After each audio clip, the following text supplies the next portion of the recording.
जय जगन्नाथ नमस्कार। आसतु नजर पकईवा आज टॉप न्यूज अपडेट कौन सब रही किंतु ता पूर्व आपण मानक गोटे अनुरोध भिडियोटी संपूर्ण देखि सुचिंतित मतामत दिंतु। जो मैंने चैनल को प्रथम कर सब्सक्राइब करूँ एवं आसुवा बेल आइकन को प्रेस करूँ जहाँफल प्रत्येक नूतन भिडियोर नोटिफिकेशन आप सर्वप्रथम पाइपर। तेज आसतु नजर पकईवा आज प्रमुख खबर गुड़िक। आज प्रथम खबर साइबर ठक मान नजर में एवं गर्भवती माँ मैंने पड़ती से सरकारी योजनार अर्थ प्रदान करा लोभ देखाई चतुरतार सहित से बैंक खातारू टंका लुटि नेउछंती। एहिभଳି एक घटना घटी मयूरभंज जिला उदुला थाना तथा खुंटा ब्लॉक धानघरा ग्राम में शंकुतला बेहरा नामक गर्भवती महिला निकट को साइबर ठक मैंने मोबाइल फोन रे अंगनवाड़ी अधिकारी भ्रम सृष्टि कर 40,000 टंका जमा खातारू ठकी नहीं। श्रीमती बेहरा लिखित अभियोग क्रमे उदुला थाना एक मामला रुजु होती।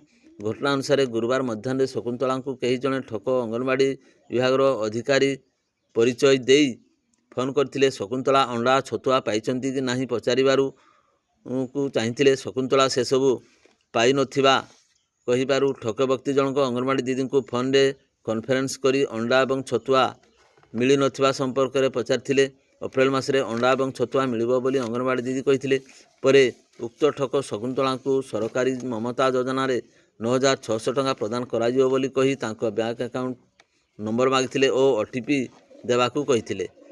एसबू शुणिबा परे शकुंतला जानी पारि नथिले से साइबर ठक जालरे छंदी जाइछंती। से ओटीपी देवा परे ठक माने तांको जमा खातारू 40,000 टंका ठकी नेथिले।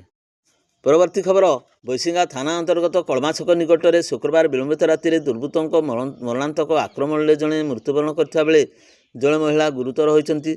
मृतक जनक कहले बैसिंगा थाना धनापाल अंचल सन्यासी दास बयस 50 वर्ष। गुरुतर महिला हेले कलमार श्री अरविंद पूर्णांग शिक्षा केन्द्र प्रधान शिक्षयित्री कादम्बिनी राउत बयस 60 वर्ष।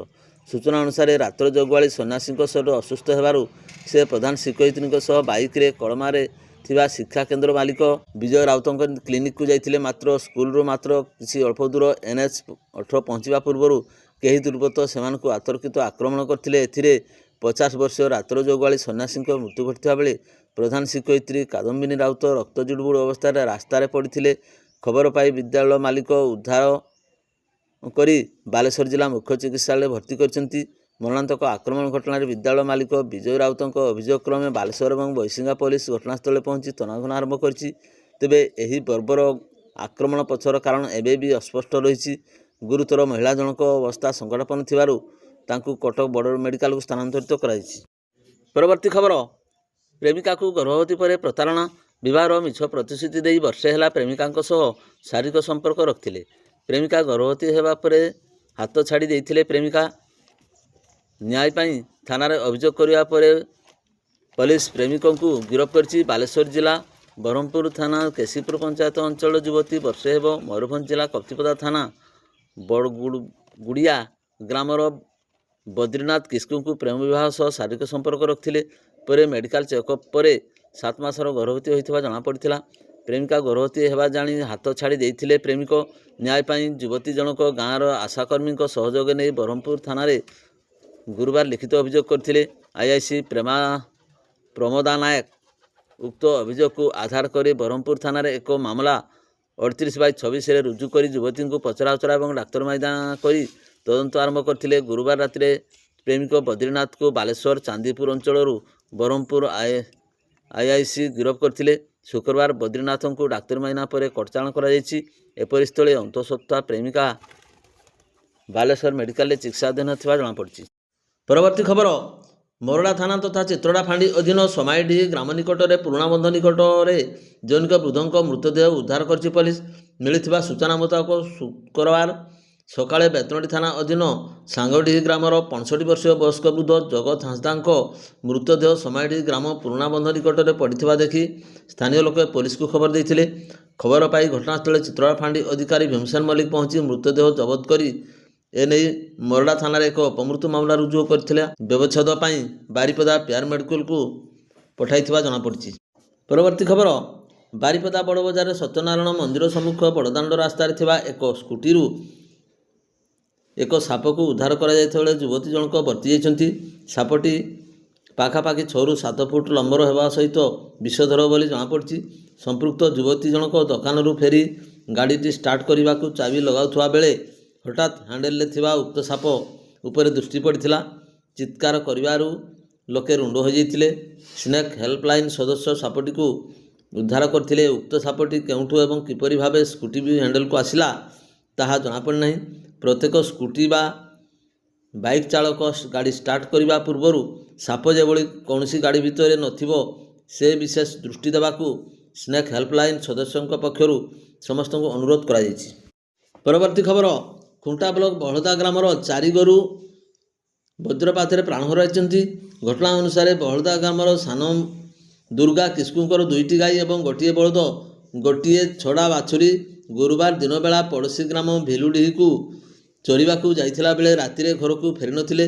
ସେହିଦିନ ଉକ୍ତ ଅଞ୍ଚଳରେ ବର୍ଷା ଏବଂ ବଜ୍ରପାତ ହୋଇଥିଲା।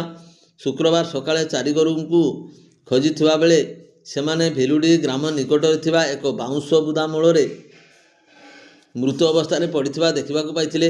ବର୍ଷା ସମୟରେ ସମ୍ଭବତଃ ଗୃହପାଳିତ ପଶୁମାନେ ବାଉଁଶ ବୁଦା ନିକଟରେ ଆଶ୍ରୟ ନେଉଥିବା ବେଳେ ବଜ୍ରପାତର ଶିକାର ହୋଇଥିବାର ଅନୁମାନ କରାଯାଉଛି। ସ୍ଥାନୀୟ ରାଜସ୍ୱ ଅଧିକାରୀ ଘଟଣାର ଯାଞ୍ଚ କରିଥିବା ବେଳେ ଖୁଣ୍ଟା ପ୍ରାଣୀ ଚିକିତ୍ସା ବିଭାଗ ପକ୍ଷରୁ ବ୍ୟବଚ୍ଛେଦ କରାଯାଇଛି।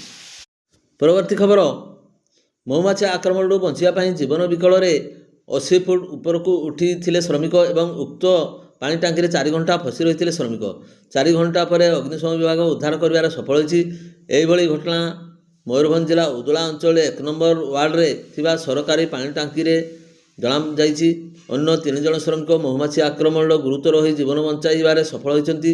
ସୂଚନା ମୁତାବକ ଉଦଳା ସହରର 1 ନମ୍ବର ୱାର୍ଡରେ ଥିବା ପାଣି ଟାଙ୍କି ସଫା ପାଇଁ ବାଲେଶ୍ୱର ଅଞ୍ଚଳରୁ 4 ଜଣ ଶ୍ରମିକ ଆସିଥିଲେ। ତେବେ ପାଣି ଟାଙ୍କି 80 ଫୁଟ ଉଚ୍ଚତା ହୋଇଥିବା ବେଳେ 4 ଜଣ ଶ୍ରମିକ ଚଢ଼ିଥିଲେ। ମାତ୍ର ଟାଙ୍କି ତଳେ ବସା ବାନ୍ଧିଥିବା ମହୁଫେଣା ହଠାତ୍ ଆକ୍ରମଣ କରିଥିଲେ। 3 ଜଣ ଶ୍ରମିକ ଜୀବନ ବିକଳରେ ଆକ୍ରମଣ ଶିକାର ହୋଇ ଉପରୁ ତଳକୁ ବହୁ କଷ୍ଟରେ ଆସିଥିଲେ। ମାତ୍ର ଜଣେ ଶ୍ରମିକ ଜୀବନ ବିକଳରେ ବଞ୍ଚିବା ପାଇଁ 80 ଫୁଟ ଉଚ୍ଚତା ବିଶିଷ୍ଟ ପାଣି ଟାଙ୍କି ଭିତରେ ଫସି ରହିଯାଇଥିଲା। ଅନ୍ୟ 3 ଜଣ ମହୁମାଛି ଆକ୍ରମଣରେ ଗୁରୁତର ହୋଇ ସ୍ଥାନୀୟ ଲୋକଙ୍କ ସହାୟତାରେ ଉପଖଣ୍ଡ ଡାକ୍ତରଖାନାରେ ଭର୍ତ୍ତି ହୋଇ ଚିକିତ୍ସା ହୋଇଥିଲେ।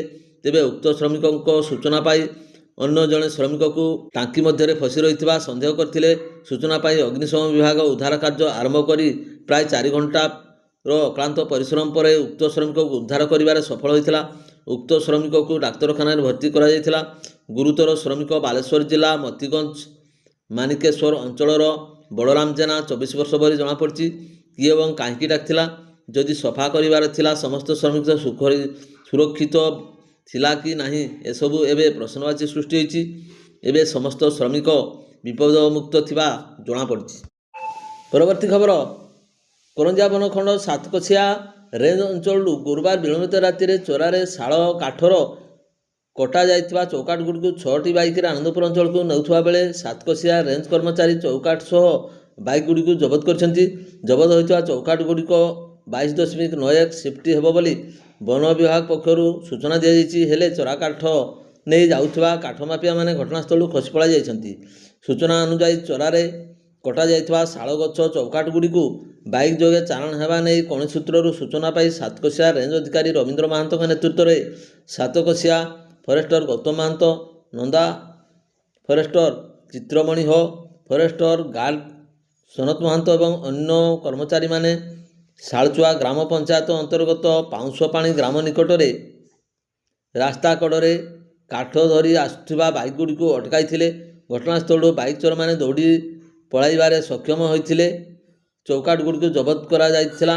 କାଠ ବୋଝେଇ ହୋଇଥିବା 6ଟି bike OR 01908, OR 04N 3533, OR 09U 9653, OR 02T 5670, OD 09N 9655, OR 09E 3026 number ବିଶିଷ୍ଟ ବାଇକ୍କୁ ଜବତ କରିଛି। ରେଞ୍ଜ କାର୍ଯ୍ୟାଳୟକୁ ଆଣିଥିବା ସାତକୋଶିଆ ବନ୍ୟପ୍ରାଣୀ ବିଭାଗ ପକ୍ଷରୁ 6ଟି ମାମଲା ରୁଜୁ କରାଯାଇଛି।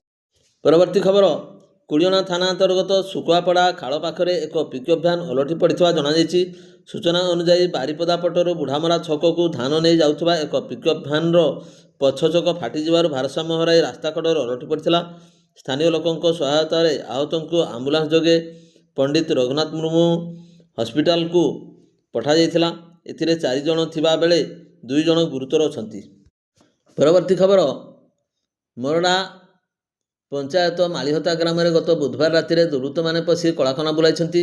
ଜଣେ ବ୍ୟବସାୟୀଙ୍କ ଘରୁ ନଗଦ 7,000 ଟଙ୍କା ସହ ମୂଲ୍ୟବାନ ଗହଣା ଚୋରି କରିଥିବା ନେଇ ମରଡ଼ା ଥାନାରେ ଅଭିଯୋଗ ହୋଇଥିବା ଜଣାପଡ଼ିଛି। ଘଟଣାରୁ ଜଣାଯାଇଛି ଯେ ଉକ୍ତ ଗ୍ରାମର କୃତିବାସ ବେହେରାଙ୍କ ଗୃହର ଏକ କୋଠରୀରେ ତାଲା ଭାଙ୍ଗି ବିଳମ୍ବିତ ରାତିରେ ଦୁର୍ବୃତ୍ତମାନେ ପଶିଥିଲେ।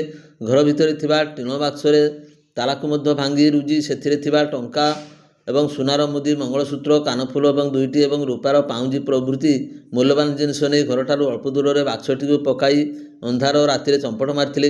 କିଛି କ୍ଷଣ ପରେ ପରିବାର ଲୋକମାନେ ଉଠି ରୁମ୍ କବାଟ ଖୋଲାଥିବା ଦେଖି ଏହା ଜାଣିପାରିଥିଲେ। ଖବର ପାଇ ମରଡ଼ା ପୋଲିସ ଘଟଣାସ୍ଥଳରେ ପହଞ୍ଚି ଘଟଣାର ତଦନ୍ତ ଚଳାଇଥିବା ବେଳେ ବାରିପଦା ସାଇଣ୍ଟିଫିକ୍ ଦଳ ଘଟଣାସ୍ଥଳରେ ପରିଦର୍ଶନ କରି ଯାଇଥିବା ଜଣାପଡ଼ିଛି।